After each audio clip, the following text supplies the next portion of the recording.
ప్రభు అయిన యేసుక్రీస్తు నామములో మీ అందరికీ నా వందనములు, శుభములు. కొద్దిసేపు దేవుని యొక్క వాక్యమును ధ్యానం చేసుకుందాం రండి. సామెతల గ్రంథము 16వ అధ్యాయము 32వ వచనం.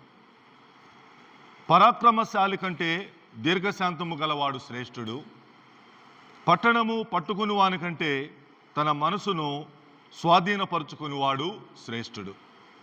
ఇక్కడ రెండు శ్రేష్టతల గురించి వాక్యం సెలవిస్తుంది. ఒకటి, అతడు పరాక్రమశాలే కానీ అతనికి దీర్ఘశాంతము లేదు. కాబట్టి ఎవరు గొప్పవారు, ఎవరు శ్రేష్ఠులు అంటే దీర్ఘశాంతము గలవాడే శ్రేష్ఠుడు. అతను పరాక్రమశాలి కావచ్చు, బలవంతుడు కావచ్చు, జయశాలి కావచ్చు, కానీ అతడు దీర్ఘశాంతము లేకపోతే అతనికి ప్రయోజనం లేదు అని వాక్యం సెలవిస్తుంది.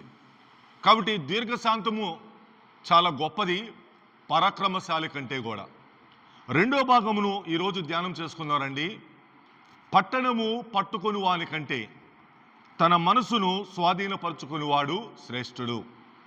ఇక్కడ కూడా మరొక శ్రేష్టత గురించి వాక్యం సెలవిస్తుంది, మాట్లాడుతుంది.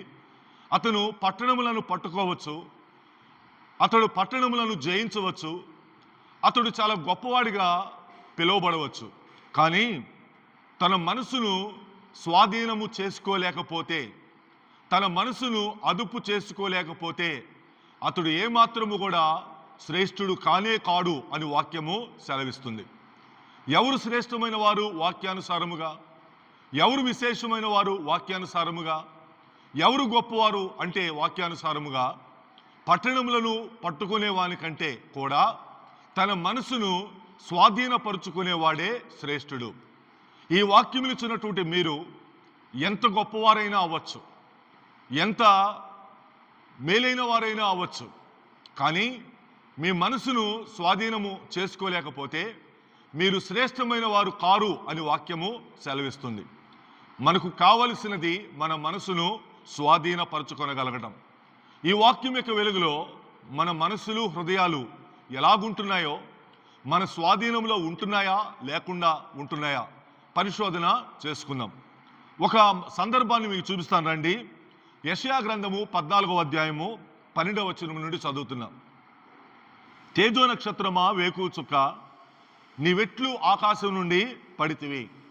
దేవుడు అపవాదితో మాట్లాడుతున్నాడు, లూసిఫర్తో మాట్లాడుతున్నాడు. ఓ తేజో నక్షత్రమా, వేకువ చుక్క, నీవెట్లు ఆకాశం నుండి పడిపోయావు, నీ పతనమునకు కారణము ఏమిటి అని దేవుడు ప్రశ్నిస్తూ, జలములను పడగొట్టిన నీవు నేలమట్టం వరకు ఎట్లు నరకబడితివి. జలములను పడగొట్టాడు, రాజ్యములను పడగొట్టాడు, గొప్ప గొప్ప వారిని పడగొట్టాడు.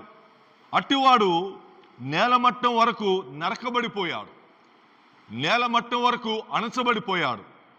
ఇప్పుడు అనుకుంటున్నాడు ఆయన, నేను ఆకాశములకు ఎక్కిపోతాను, దేవుని నక్షత్రములకు పైగా నా సింహాసనం హెచ్చించుకుంటాను, ఉత్తర దిక్కునున్న సభాపర్వతం మీద కూర్చుంటాను, మేఘమండలం మీదకి ఎక్కిపోతాను, మహోన్నతునితో నన్ను సమానునిగా చేసుకుంటాను. ఇది తన మనసును అణుచుకొనక, తన హృదయమును లోబరుచుకొనక అతనులో నుంచి వచ్చిన మాటలు, తలంపులు, ఆలోచనలు ఇలాగున్నాయి. 5 విషయాలు దేవుని కంటే తను తాను ఎక్కువగా ఆలోచించుకున్నాడు. తన మనసును స్వాధీనపరచుకోలేకపోయాడు. గొప్పవాడైతే అవ్వచ్చు, దేవుని తర్వాత అంతటి వాడైతే అవ్వచ్చు, కానీ అతడు తన మనసును స్వాధీనపరచుకోలేకపోయాడు. అనుకుంటున్నాడు, నేను ఆకాశములకు ఎక్కిపోతాను, నీకు అనుమతి లేదు కదా.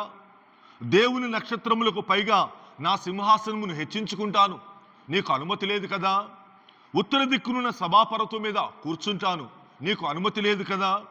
మేఘమండలం మీదకి ఎక్కిపోతాను, నీకు అనుమతి లేదు. పైగా ఇప్పుడు 5వ మాట, మహోన్నతునితో నన్ను సమానునిగా చేసుకుందును.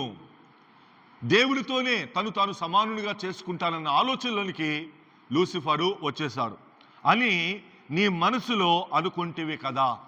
తన మనసును స్వాధీనపరచుకోలేకపోయాడు. ఎవరితో చెప్పలేదు, ఎవరితో పంచుకోలేదు, ఎక్కడ కూడా నోరు తెరిచి ఆ మాటలు అతను చెప్పలేదు. మనసులోనే అనుకుంటున్నాడు.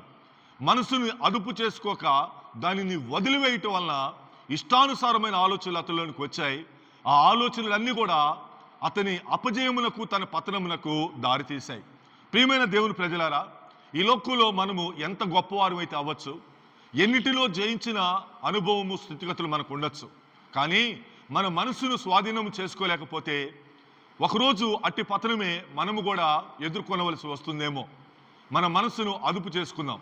మన మనసును అదుపు చేసుకోగలిగితే పట్టణములను పట్టుకునే వారి కంటే శ్రేష్టమైన వారిగా దేవుని దృష్టిలో ఎంచబడతాం. మరో సందర్భాన్ని గారు చూపిస్తాను. దానియేలు గ్రంథము 5వ అధ్యాయము 22-23 వచనాలు. బెల్షస్సరు అతని కుమారుడవగు నీవు ఈ సంగతి అంతయు ఎరిగి. నెబుకద్నెజరు కుమారుడు బెల్షస్సరు. దేవుడు దానియేలు ద్వారా మాట్లాడుతున్నాడు. ఓ బెల్షస్సరు, నీవు నెబుకద్నెజరు కుమారుడు కదా, నీవు నీ తండ్రికి జరిగినదంతా కూడా ఎరిగి, నీ తండ్రికి సంభవించిందంతా కూడా నువ్వు ఎరిగి ఇప్పుడు ఏం చేస్తావు? నీ మనస్సును అణుచుకొనలేదు, నీ మనస్సును అణుచుకోలేదు, నీ మనస్సును స్వాధీనపరుచుకోలేదు అని అంటూ ఒక పెద్ద నింద దేవుడు బెల్షస్సరు మీద వేశాడు. పైగా ఏం చేశాడట? పరలోకమందున్న ప్రభువు మీద నిన్ను నీవే హెచ్చించుకుంటివి. సేమ్ లూసిఫర్ లాగే, అపవాదిలాగే ఇక్కడ కూడా తన జీవితంలో అలాగే తను తాను హెచ్చించుకున్నాడు, తన మనసును అణుచుకొనలేక. ఈ ఇద్దరి పోలికలు చాలా దగ్గరగా ఉన్నాయి. తండ్రికి జరిగినది తెలుసు, తండ్రికి సంభవించినది తెలుసు, తండ్రికి ఏమి చేశాడో దేవుడు తెలుసు. మానవుల మధ్యలో నుంచి వెళ్ళగొట్టి పశువులే గడ్డి మేయటానికి తోలివేయబడ్డాడు నెబుకద్నెజరు. అటువంటి స్థితిని కళ్ళారా చూశాడు కుమారుడు బెల్షస్సరు. అయినా తండ్రికి అంత సంభవించిన కనీసం తండ్రికి ఆఖరిలో బుద్ధి అయినా వచ్చింది. దేవుడు గర్వంతో నటించే వారిని అనపశక్తి గలవాడని నెబుకద్నెజరు తెలుసుకోగలిగాడు. కనీసం ఆ జ్ఞానమైన నెబుకద్నెజరుకు వచ్చింది, ఈ బెల్షస్సరుకి రాలేదు. నీ తండ్రికి సంభవించిందంతా కూడా నీవు చూసావు. అతడు ఎలా గర్వించాడో, అతను ఎలా చెడిపోయాడో, తర్వాత మరలా కనీసము లాస్ట్లో అయినా ఎలాగ బుద్ధి తెచ్చుకున్నాడో నువ్వు చూసావు. ఇన్ని చూసి కూడా నీవు నీ మనసును అణుచుకోలేదు. ఇది చాలా ప్రమాదకరం. అతడు ఎంత గొప్ప వాడైనా అవ్వచ్చు, అతడు ఎంత గొప్ప రాజు అయినా అవ్వచ్చు, తన మనసును అణుచుకోలేకపోయాడు బెల్షస్సరు. పైగా ఏం చేశాడు? పరలోకమందున్న ప్రభువు మీద నిన్ను నీవే హెచ్చించుకున్నావు. ప్రభువు మీదే హెచ్చించుకున్నాడండి. పరలోకమందు దేవుని మీదే హెచ్చించుకున్నాడు. అంత అవసరమా? కాబట్టి ఈ లోకంలో మనకు దేవుడు ఎన్నో ఆధిక్యతలు ఇస్తాడు. ఈ లోకంలో దేవుడు మనకెంతో భాగ్యం ఇస్తాడు. ఎన్నిటిలో జయించడానికి దేవుడు తన యొక్క శక్తిని, జ్ఞానమును, బలమును సమకూరుస్తాడు. అయితే దానిని మనము కాపాడుకోవాలి, మన స్థితిని కాపాడుకోవాలి. దేవుడు మనకిచ్చిన స్థానమును కాపాడుకొని మన మనసును అదుపు చేసుకొని దేవునికి ఇష్టలుగా బ్రతకాలి. ఆ రోజు లూసిఫర్ విషయంలో జరిగింది అదే.